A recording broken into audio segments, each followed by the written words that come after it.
Well, I think it does seem like we're headed into a recession here in 2023. The magnitude of that recession is debatable, but I think it's at least a light to moderate recession. Potentially, it's on the order of 2009. So I think it's wise to kind of like prepare for the worst, hope for the best, prepare for the worst. Don't get too adventurous. Like, watch out for margin debt. I would really advise people to not have margin debt in a volatile stock market. And, from a cash standpoint, keep powder dry. You can get some pretty extreme things happening in a down market. Like Brett Johnson, who was the CFO of SpaceX, was at Broadcom in 2000.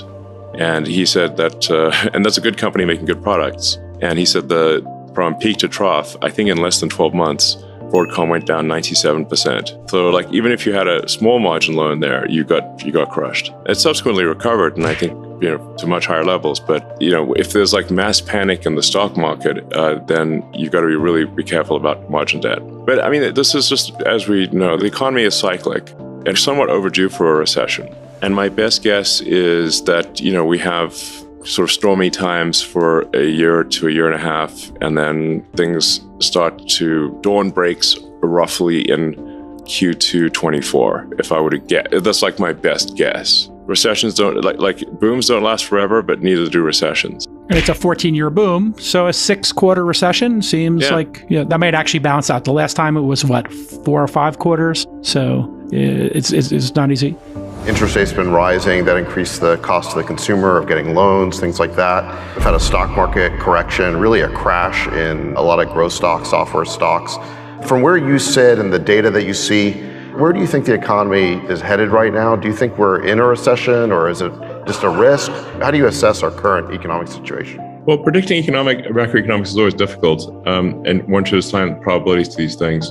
But ironically, I did last year. People asked me what I think about the economy. I said, well, I think we might enter a recession in approximately spring of 2022. Yeah. Now, the thing is that recessions are not necessarily a bad thing. I've now been through a few of them. And what tends to happen is if you have a boom that goes on for too long, you get misallocation of capital. It starts raining money on fools, basically. It's like any dumb thing gets money. And I'm sure you've seen a few of those.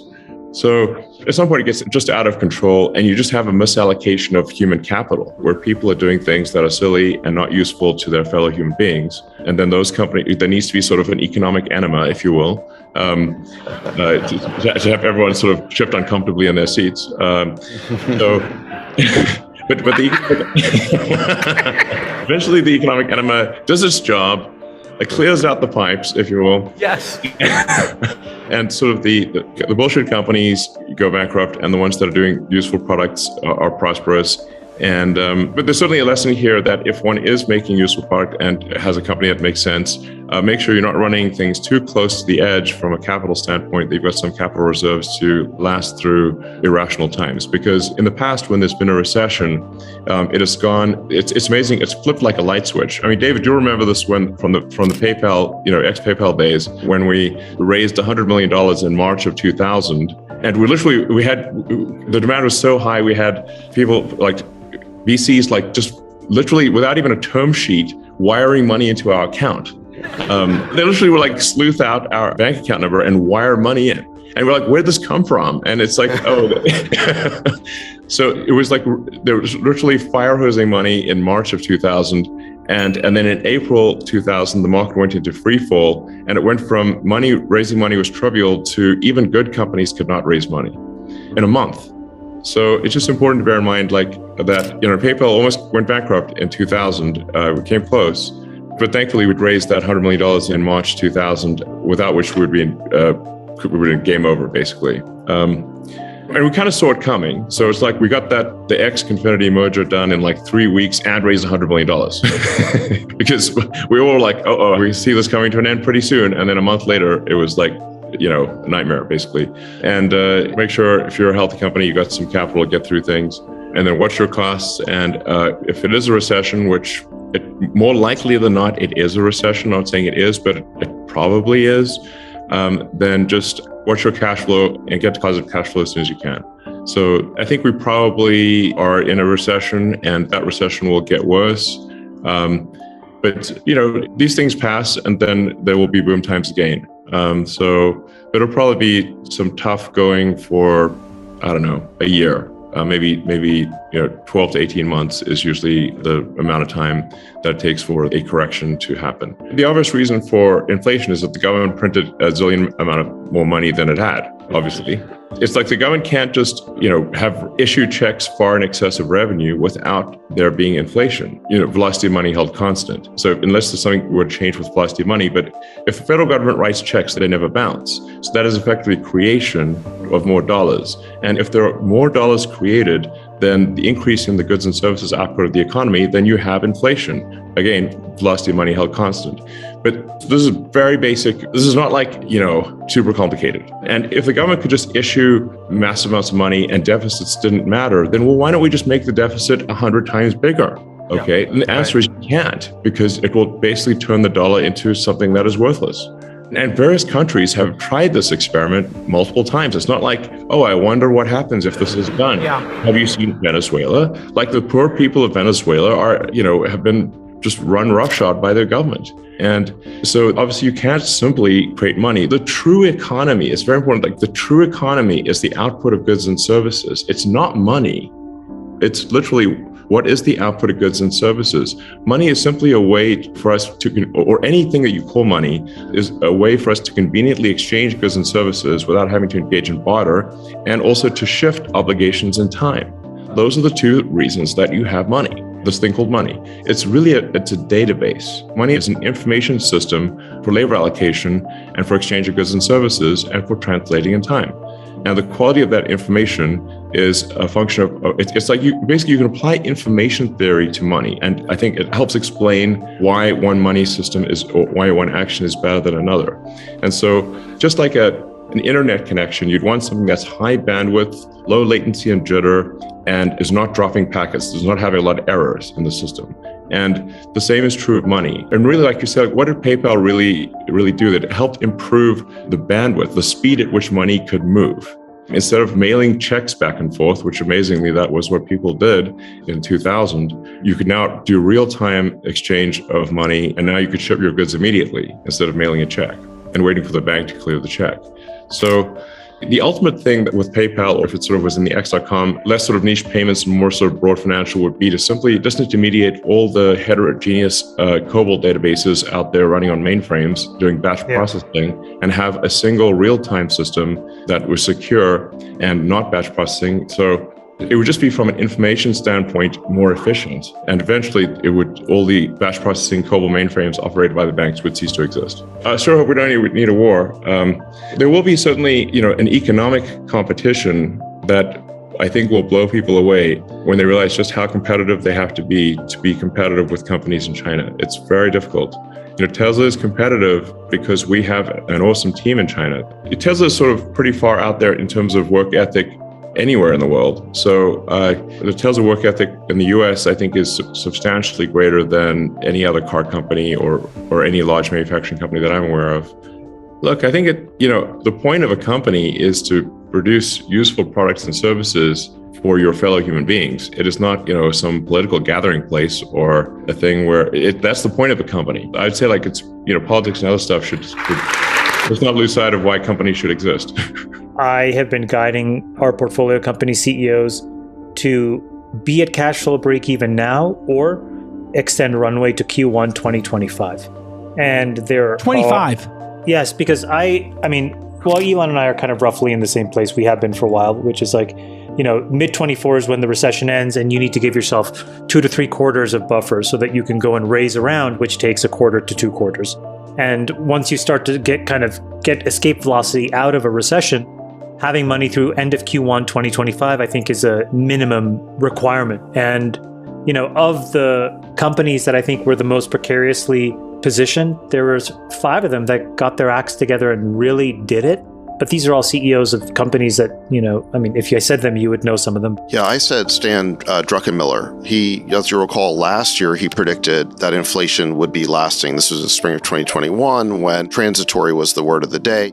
This year, he predicted the bear market rally we had in July and August. And I remember back at the Kotu Summit in May, or around that time, he was interviewed and he basically was saying that as soon as there was a bear market rally over the summer, that he would then put his short position on. I don't know if he actually did that, but he said he was going to do that. And then it turns out that the summer rally that we had was a dead cat bounce. So he was right about that. And now he is predicting a hard landing in 2023 with a deeper recession than many expect. So sadly, I suspect he may be right yet again.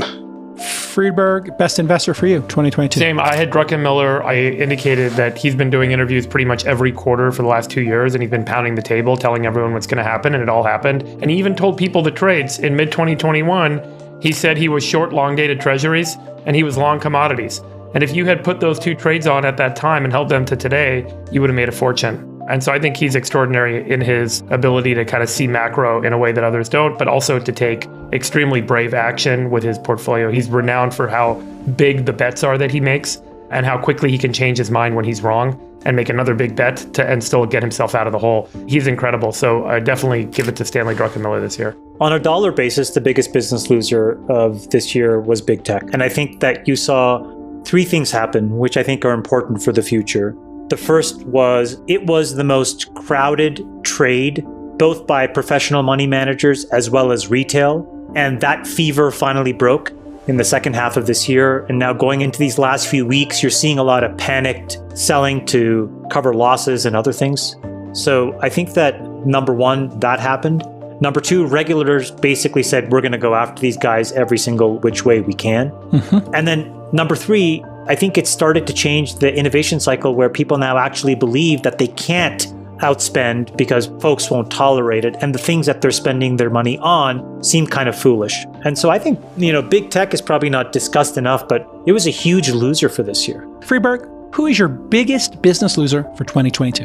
I mean, this one's just a simple FTX. I mean, that was such an incredible revelation of the scale of the scam and the fraud and the craziness that went on. And I think what was interesting about FTX is it had implications not just for crypto and not just for kind of offshore regulatory and not just for fraud, but also for the investors. We had a whole debate about whether the press and journalists failed to kind of appropriately investigate this guy rather than give him accolades because he said the right things, which he said he did over IM. And investors failed to do relevant amounts of due diligence or form a board and have proper governance over him because they wanted to be part of the hot new thing and everyone had capital to deploy. And I think what was interesting about the FTX failure is it wasn't just a failure due to fraud, but it revealed so many parts of kind of, systemic laziness and systemic kind of blind eye and systemic bias that allowed and enabled this to happen. It was really a revealing kind of failure. And that's why I kind of gave it the award. Mr. David Sachs, who is your biggest business loser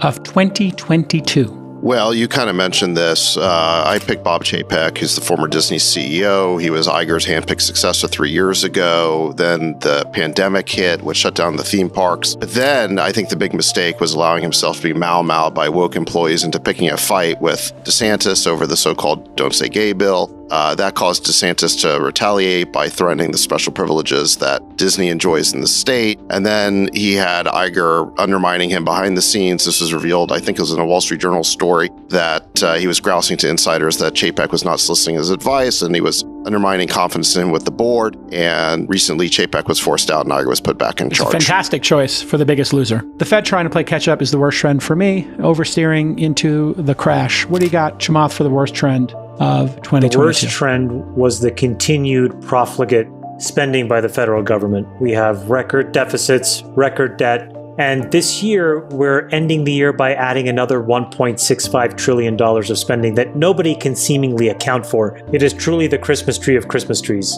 in terms of bills. So we have not gotten religion yet around being measured in how we spend money. Good one. Worst trend, Sachs. Last year, my worst trend was authoritarianism growing all over the world. And I think that's a pretty decent prediction. This year's worst trend is the government colluding with big tech to engage in censorship. This is how they're going to do the authoritarianism. We talked about it with Schellenberger and Elon, this whole series of revelations known as the Twitter files. We can see this collusion, this cozy relationship between the censors at Twitter and big tech and the bureaucrats at the FBI and DHS and Pentagon. this is a really disturbing dystopian relationship, as we talked about it earlier. And, I feel like we spend all this time talking about the authoritarianism in Russia and China. We seem to be obsessed with combating that and going to war with that. But we don't spend enough time talking about this growing authoritarianism at home. The media doesn't seem to want to report on the Twitter files at all. Let's focus on stopping authoritarianism here. Well said, Friedberg. What's your worst trend of My worst the year? trend for 2022 is what I would call interest rate mania. And I think that this is the mania that we've been caught up in on this show, that other people on our thread, people in the business community and the investing community, where everyone's obsession with did the Fed act soon enough or late enough, and that interest rates ultimately drive success or failure with building businesses and making good investments. All right, and the truth is, when interest rates go the wrong way, good investments can kind of strengthen their way, can make their way through those environments. Bad investments cannot. Good businesses can make their way through and bad investments cannot. And so I think our mania around the fact that interest rates and the Fed ultimately drove bad outcomes in businesses and investments is a flawed kind of assertion. And we all want to kind of get back to the drunken days where, a low interest rate environment enables us all to be successful and wealthy. And I think that that's kind of changed. So I think it's time for us to get away from the interest rate mania and focus more on solid investing and solid business.